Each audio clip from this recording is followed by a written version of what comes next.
Гледаме како во изминатите денови ова влада не презема буквално ништо во однос на кризата која што се случува повеќе денови на Блискиот Исток. Ништо не се дебатира, ништо не се анализира, не се прават никакви припреми. Денеска сме соочени, и тоа не е изненадување, имајќи предвид дека системот не е спремен да се соочи со криза. А зашто предупредувавме, да ја потсетам, и за време на анализа на буџетот за 2026 година, дека овој буџет е структуриран на начин на кој што криза нема да може да издржи.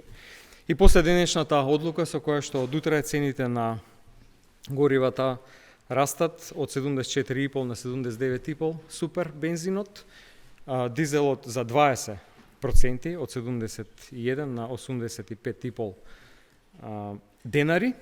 Ова не е нешто што дојде преку ноќ, ова е резултат на случувањата со кризата, со војната во Иран. Имено за отприлика еден месец во континуитет наназад расте цената на светските берзи на нафтата и таа е порасната за 60%.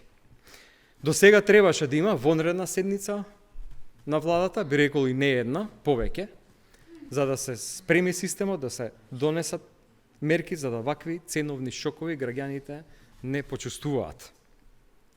А што имаме? Тоа што вообичаено имаме од премиерот изминатите веќе 2 години, спинови, дефокус, навреди, недоличен речник, напади до мене лично, до опозицијата, манипулација со мигрантите, дали биле легални, нелегални, дека сме биле четврта економија во светот.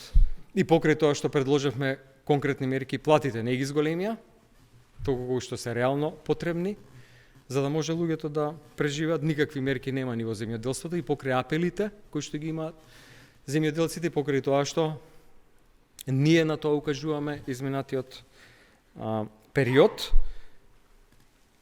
Се што направија беше вештачко намалување на трошоците на живот само на хартија, со тоа што се прави некаква ревизија на кошничката. Не била синдикална, била владина. Според владината, луѓето не треба да јадат леп и млеко, односно треба да јадат помалку. Ете тоа се предлог мерките економски на премиерот и на владата, која што нема ниту визија, ниту капацитет, ниту знаење, а најмногу од се нема желба да им помогнат на граѓаните или нешто добро да направат за државата, и тоа секојдневно го гледаме, ама затоа нивните бизниси добро си врват. Сега ќе се соочиме со поскапување на се друго. Ќе поскапи струјата, ќе поскапат основните прехранбени продукти и тоа ќе биде еден ланец на настани кои што ќе следат после поскапувањето на горивата. Имајќи предвид дека владата ништо не прави, сметам дека треба да предложиме нешто, да го земат предвид и да го направат за доброто на граѓаните. Прво предлагаме намалување на стапката на ДДВ од 18 на 5% при промет на сите енергенси, дизел, безоловен бензин, гасно масло, течен нафтен газ и метан. Понатаму намалување на акцизата за 4 денари, и тоа е нешто што директно ќе намали цената на 1 литар на горивата по бензинските станици и дополнително на се следување на 0% ДДВ на основните прехранбени производи, за да се амортизира евентуален скок на цените на основните прехранбени производи. Ви благодарам.